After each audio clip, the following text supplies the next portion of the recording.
Hello guys, आज की video में हम लोग बात करने वाले हैं कि वीआईटी विलॉर के अंदर आप लोगों को स्कॉलरशिप्स कैसे मिल सकती हैं और कौन कौन सी टाइप्स होती हैं स्कॉलरशिप्स के लिए और आप लोगों को कैसे कैसे स्कॉलरशिप्स के लिए अप्लाई करना होता है।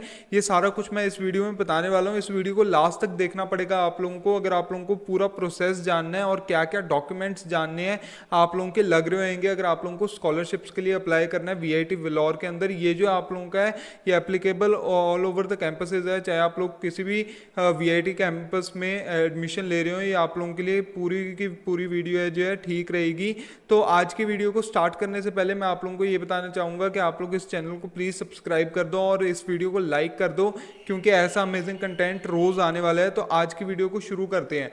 तो पहले जो हम लोग बात करने वाले हैं स्कॉलरशिप की, वो आप लोगों का होता है वीआईटी ट्रिपल ई एग्ज़ाम। जैसे कि आप लोगों को पता है वीआईटी के अंदर जो फीस वेरीज होती हैं वो काफ़ी ज़्यादा वेरी करती हैं आप लोगों के वीआईटी ट्रिपल ई एग्ज़ाम के ऊपर। जैसे कि आप लोगों की कैटेगरी 1 की फीस सिर्फ 2 लाख रुपीज़ होती है एकेडमिक फीस, और आप लोगों की वो टोटल फीस 5 लाख तक चली जाती है। अगर हम लोग देखते हैं कैटेगरी 5 की फीस, इसके अंदर आप लोगों के अभी तक कोई भी जो हॉस्टल यहाँ पर मेस है उसके खर्चे नहीं इंक्लूड किए गए। अगर हम लोग हॉस्टल एंड मेस के भी खर्चे इंक्लूड करते हैं तो वो अराउंड 1 to 1.5 लाख तक आराम से अप्रॉक्स चले जाता है खर्चा with the mess. Hostel and mess का जो टोटल फीस होती है वो 1 से 1.5 लाख तक चली जाती है। तो अगर हम लोग ऐसे कंपेयर करते हैं तो आपकी अराउंड, अगर हम लोग एवरेज फीस लेते हैं वीआईटी विलॉर में, तो अराउंड वो 15 लाख के आसपास चली जाती है, जो कि काफ़ी ज़्यादा हाई होती है अगर हम लोग दूसरे यूनिवर्सिटी से कंपेयर करते हैं। तो ऐसे में ही आप लोगों के वीआईटी विलॉर काफ़ी सारी स्कॉलरशिप्स प्रोवाइड करती है, जिसके थ्रू आप लोगों को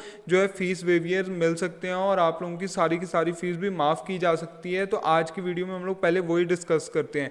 तो पहले आप लोगों की वीआईटी ट्रिपल ई एग्जाम के बेसिस पे आप लोगों की स्कॉलरशिप्स ही एक तरह की लग रही होती हैं, जिसके अंदर आप लोगों की अगर कम रैंक आ रही है तो आप लोगों को कम फीस पे करनी पड़ती है, और ज़्यादा आ रही है तो आप लोगों को ज़्यादा फीस पे करनी पड़ती है। जैसे कि अगर आप लोगों का 1000 के आसपास रैंक आ रहा है तो आप लोगों को कैटेगरी 1 या फिर कैटेगरी 2 में भी एडमिशन आराम से मिल जाएगी। तो वो एक तरह की स्कॉलरशिप ही है।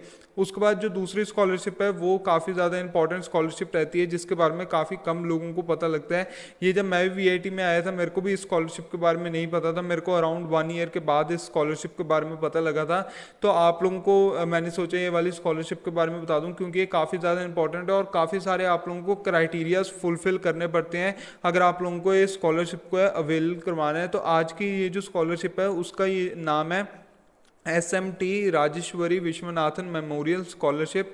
ये जो स्कॉलरशिप है आप लोगों के सारे कैंपसेस के लिए एप्लीकेबल होती है। इस वाली स्कॉलरशिप के लिए आप लोगों को जो इकोनॉमिकली वीक बैकग्राउंड से स्टूडेंट्स आते हैं उनके लिए ये स्कॉलरशिप अवेलेबल करवाई गई है, ताकि उनको जो है फीस में थोड़ा वेवियर मिल सके।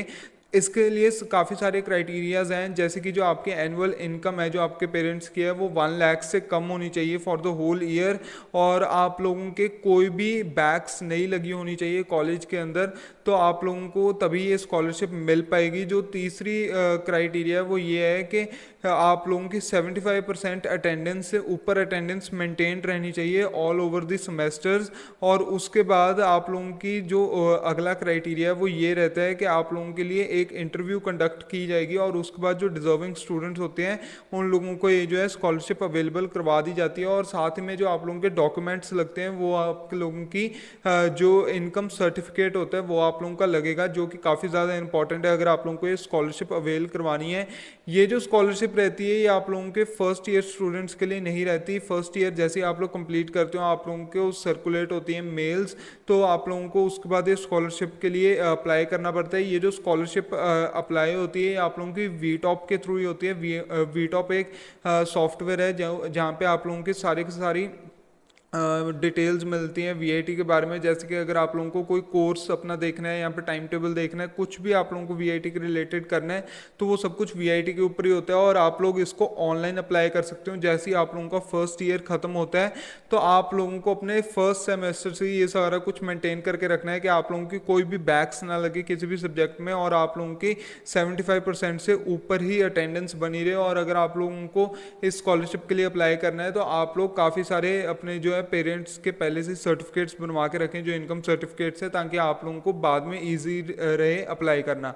उसके बाद जो अगली स्कॉलरशिप है वो आप लोगों की मेरिट बेस्ड जो है स्कॉलरशिप्स मिलती हैं वीआईटी वेलोर के अंदर। जैसे ही आप लोगों का पहला सेम खत्म होता है, पहला सेम नहीं पहला ईयर खत्म होता है, तो आप लोगों के हर ईयर जैसे ही 2 सेम खत्म होते हैं आप लोगों के मेरिट बेस्ड अवार्ड्स आप लोगों को दिए जाते हैं। जो भी ब्रांच के टॉप 10 स्टूडेंट्स होते हैं, जैसे कि अगर मैं computer science and business system branch से हूँ, तो जो टॉप 10 स्टूडेंट्स होते हैं उनमें से जो टॉप के 3 स्टूडेंट्स होते हैं उनको मेरिट बेस्ड अवार्ड्स दिए जाते हैं, वो भी 15,000। जैसे अगर अब आप लोगों का फर्स्ट रैंक आया आपके ब्रांच के अंदर तो आप लोगों को 15,000 रुपीज़ मिलते हैं। अगर सेकंड रैंक आया है तो आप लोगों को 13,000 और उसके बाद थर्ड रैंक पे 11,000 रुपीज़ मिलते हैं। और अगर आप लोग बाकी स्टूडेंट्स में से हों कि अगर आप लोग टॉप 3 में नहीं हो और टॉप 10 में हो तो बाकी के 7 स्टूडेंट्स को 1,000 रुपीज़ ईच मिलते हैं। ये आप लोगों की एक स्कॉलरशिप होती है और ये आप लोगों की काफ़ी ज़्यादा अच्छी स्कॉलरशिप होती है, क्योंकि ये बूस्ट देती है बच्चों को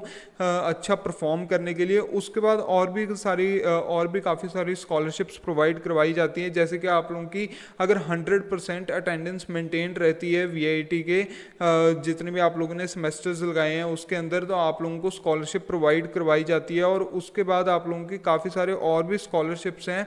ये जो स्कॉलरशिप्स रहती हैं आप लोगों की थोड़े कम फी मतलब ज़्यादा प्राइस में नहीं रहती, प्राइस मनी नहीं रहती इनकी, पर ये जो आप लोगों की स्कॉलरशिप्स हैं थोड़ा आप लोगों को मॉरली बूस्ट करती हैं वीआईटी के अंदर आने के लिए।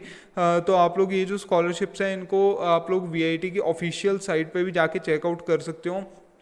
जो इसमें सबसे और भी एक मतलब ज़्यादा हम लोग कह सकते हैं इंपॉर्टेंट स्कॉलरशिप रहती है, वो आप लोगों की काफ़ी सारे जो स्पोर्ट्स इवेंट्स होते हैं उनकी स्कॉलरशिप्स रहती हैं। अगर आप लोग किसी भी स्पोर्ट्स इवेंट में काफ़ी एक अच्छी तरह से परफॉर्म कर लेते हो तो आप लोगों को सर्टिफिकेट्स दिए जाते हैं और साथ में आप लोगों को काफ़ी सारे अवार्ड्स दिए जाते हैं जो कि काफ़ी ज़्यादा अमेजिंग रहते हैं। जैसे कि अगर आप लोग एक बात कर लीजिए, अगर आप लोग आयुष्मान सिंह मेमोरियल अवार्ड होता है उसके अंदर आप लोगों को अगर गोल्ड मेडल मिल जाता है तो आप लोगों को 10,000 रुपीज़ दिए जाते हैं, प्लस आप लोगों को सर्टिफिकेट दिया जाता है।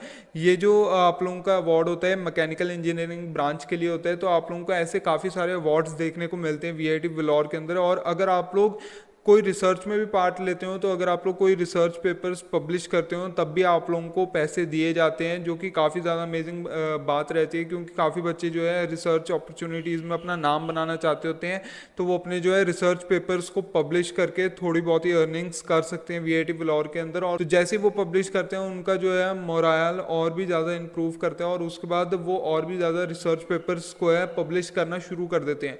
वीआईटी वेलोर में इन स्कॉलरशिप्स के अलावा आप लोगों को और भी काफ़ी सारी अपॉर्चुनिटीज़ प्रोवाइड करवाई जाती हैं। जैसे कि अगर आप लोगों को खुद की कोई कंपनी शुरू करनी है, आप लोगों को खुद का कोई स्टार्टअप शुरू करना है, तो उसके लिए भी आप लोगों के इंक्यूबेटर्स वीआईटी के अंदर प्रेजेंट रहते हैं। ये जो इंक्यूबेटर्स होते हैं ये आप लोगों की जो स्टार्टअप है उसके लिए फंडिंग्स आप लोगों को प्रोवाइड करवाते हैं आप लोगों के इनिशियल स्टेजेस में।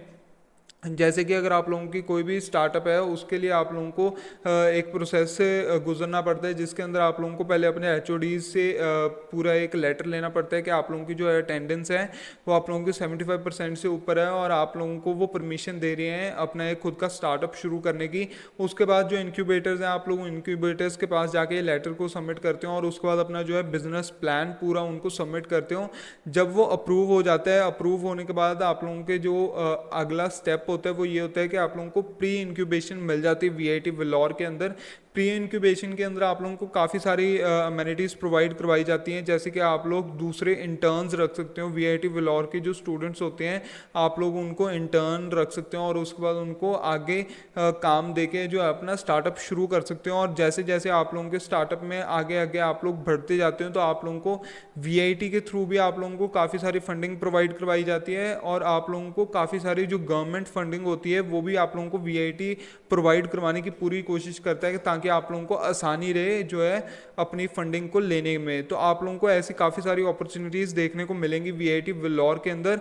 और आप लोगों को इस चीज़ का भी ध्यान रखना है कि अगर आप लोग किसी भी इनडिसिप्लिनरी एक्शन में पार्ट लेते हो, आप लोग किसी भी फाइट में इंडल्ज होते हो या फिर आप लोग कोई भी ऐसी एक्टिविटीज़ में इंडल्ज होते हो जो कि वीआईटी के रूल्स के खिलाफ है, तो उन केसेस में जो है आप लोगों की जो है स्कॉलरशिप आप लोग अप्लाई नहीं कर सकते हो। तो आप लोगों को उस चीज़ का ध्यान रखना है कि आप लोग ऐसी कोई भी एक्टिविटीज़ में पार्ट ना लो।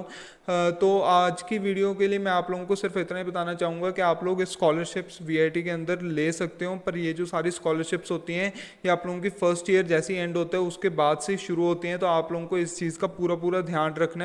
और अगर आप लोग वीआईटी वेलोर के अंदर एडमिशन ले रहे हो तो आप लोगों के लिए काफ़ी अच्छी चॉइस है। वीआईटी वेलोर की अभी काउंसलिंग चल रही है, तो आप लोग उनके लिए अप्लाई कर सकते हो और उसके बाद वीआईटी वेलोर में एडमिशन ले सकते हो। काफ़ी सारे बच्चों के ये डाउट्स हैं कि वीआईटी में मैनेजमेंट कोटा या फिर कुछ ऐसा सिस्टम है कि हम लोग बिना काउंसलिंग के या फिर बिना वीआईटी ट्रिपल ई एग्ज़ाम के एडमिशन ले सकें। तो मैं आप लोगों को बताना चाहूँगा ऐसा कुछ भी नहीं है वीआईटी के अंदर। तो आप लोगों को वीआईटी ट्रिपल ई एग्ज़ाम के थ्रू ही एडमिशन मिलेगी। काफ़ी सारे स्कैमर्स आप लोगों को स्कैम करने की कोशिश कर रहे होंगे, तो आप लोगों को उनसे बच के रहना है।